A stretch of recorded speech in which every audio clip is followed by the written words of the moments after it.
ನಮಸ್ತೆ ಎಜೆ ನ್ಯೂಸ್ಗೆ ಸ್ವಾಗತ. ನ್ಯಾಪೆಡ್ ಖರೀದಿ ಕೇಂದ್ರದವರು ಫೋನ್ ಮಾಡಿದ ಕೂಡಲೇ ಯಾಕೆ ರಿಸರ್ವ್ ಪೊಲೀಸ್ ಕಳಿಸ್ತೀರಾ? ಹಿಂದೆ ಮುಂದೆ ಯೋಚನೆ ಮಾಡಲ್ವಾ? ಅಲ್ಲಿ ಏನ್ ನಡೀತಾ ಇದೆ ಅಂತ ತಿಳಿದುಕೊಳ್ಳದೆ ಫೋನ್ ಬಂದ ತಕ್ಷಣ ರಿಸರ್ವ್ ಪೊಲೀಸ್ ಕಳಿಸ್ತೀರಾ? ಇನ್ಮುಂದೆ ಯೋಚನೆ ಮಾಡಿ ಕಳುಹಿಸಿ ಅಂತ ಪೊಲೀಸ್ ಅಧಿಕಾರಿಗಳಿಗೆ ಸೂಚಿಸಿದ್ದಾರೆ ಸಂಸದ ಪ್ರಜ್ವಲ್ ರೇವಣ್ಣ.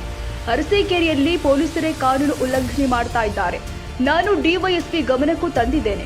ನಾನು ಸುಮ್ಮನೆ ಇದ್ದೇನೆ. ಅರಸೀಕೆರೆಯಲ್ಲಿ ಸಣ್ಣ ಪುಟ್ಟ ಸಮಾಜದವರು ಬದುಕುವ ಹಾಗೆ ಇಲ್ಲ ಅಂತ ಆಕ್ರೋಶ ವ್ಯಕ್ತಪಡಿಸಿದ್ರು. ಆಮೇಲೆ ಮೇಡಮ್ ನಿಮ್ಮ ಮುಂದೆ ಹೇಳ್ಬಿಡ್ತಾ ಇದ್ದೀನಿ, ತಪ್ಪು ತಿಳಿಯಕ್ಕೆ ಹೋಗ್ಬೇಡಿ. ನಿಮ್ಮ ಡಿವೈಎಸ್ಪಿಗೂ ಗಮನಕ್ಕೆ ತಂದಿದ್ದೀನಿ. ನಾನು ಸುಮ್ಮನೆ ಇದ್ದೀನಿ, ವಾರ್ನಿಂಗ್ ಕೊಟ್ಟು you should not repeat again. ಅರಸೀಕೆರೆಯಲ್ಲಿ ಹೇಳ್ತಾ ಇದ್ದೀನಿ ಮೇಡಮ್, ಸಬ್ ಇನ್ಸ್ಪೆಕ್ಟರ್ ಮತ್ತು ಡಿವೈಎಸ್ಪಿಗಳೆಲ್ಲ ಸೇರ್ಕೊಂಡು ಸಣ್ಣ ಪುಟ್ಟ ಸಮಾಜದವ್ರು ಯಾರು ಬದುಕಂಗೆ ಇಲ್ಲ ರೀ ಅರಸೀಕೆರೆಯಲ್ಲಿ. ತಪ್ಪು ತಿಳಿಯಕ್ಕೆ ಹೋಗ್ಬೇಡ್ರಿ.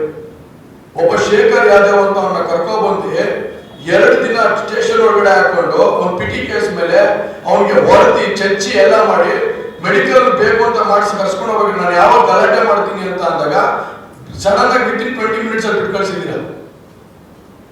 Your police is to protect people or to harass people. Shekhar Yadav ಅಂತ ಹೆಂಗ್ ಹೊಡೆದಿದ್ದಾರೆ ಅಂದ್ರೆ ಮೇಡಮ್, ಅವನ್ನ ಕರ್ಕೊಂಡ್ಬಂದು ಯಾವ ಕೇಸ್ ಮೇಲೆ ಯಾರೋ ದುಡ್ಡು ಕೊಡ್ಬೇಕಾಗಿತ್ತಂತೆ. ಅವನೊಂದ್ ಸ್ವಲ್ಪ ದಿನ ಬಿಟ್ಟು ದುಡ್ಡು ಕೊಡ್ತೀನಿ ಅನ್ನಂತೆ. ಅದೊಂಚೂರು ಮಾತುಕತೆ ಆಗಿದೆ. ಒಂದ್ ಸ್ವಲ್ಪ ಮಾಮೂಲಿ ಹಳ್ಳಿ ಕಡೆ ಜಗಳ ಆಗುತ್ತೆ, ಕರೆಕ್ಟ್ ಆಯ್ತು. ಅದನ್ನ ಸಮಾಧಾನ ಮಾಡಿ ಕಳಿಸ್ಬೇಕು, ಇಲ್ಲ ಕೇಸ್ ಮಾಡ್ಬೇಕು, ಸುಮ್ಮನೆ ಆಗಬೇಕು. ಏನ್ರಿ ಅವನ ಮೇಲೆ 353 ಕೇಸ್ ಮಾಡಿದೀರಾ. 353 is a serious offence case. Correct ಅಲ್ವೋ? It is not even a petty case. After you put the case on 353 you have beat him up so badly. ಅವನಿಗೆ ನಡೆಯೋಕ್ಕಾಗ್ತಿಲ್ಲ. ನಿಮ್ಗೆ ಒಡೆಯ ಅಧಿಕಾರ ಯಾರು ಕೊಟ್ಟಿದ್ದಾರೆ? ಯಾರು ಕೊಟ್ಟಿದ್ದಾರೆ ಒಡೆಯ ಅಧಿಕಾರ? The only thing you can do is investigation. ಹೊಡೆದಿ ಚರ್ಚಿ ಅವನಿಗೆ ಪಾಪ ಕಾಲ ನಡೆಯಕ್ಕಾಗ್ತಿಲ್ಲ ಅಂತ ನಾನು ಆಮೇಲೆ ಅವರು ಡಿಎಸ್ಪಿ ಫೋನ್ ಮಾಡಿ ಹೇಳಿ, ನಾನು ಯಾವಾಗ ಸ್ಟೇಷನ್ಗೆ ಬರ್ತೀನಿ ಕೂತ್ಕೋತೀನಿ ಅನ್ನೋ ಮೆಡಿಕಲ್ ಕರ್ಕೊಂಡು ಹೋಗಿಲ್ಲ ಗೌರ್ಮೆಂಟ್ ಹಾಸ್ಪಿಟಲ್ಗೆ ಅವ್ರಿಗನ್ನ. ಇದು ಒಂದೆಲ್ಲ ಇಶ್ಯೂ ಮಾಡೋದು.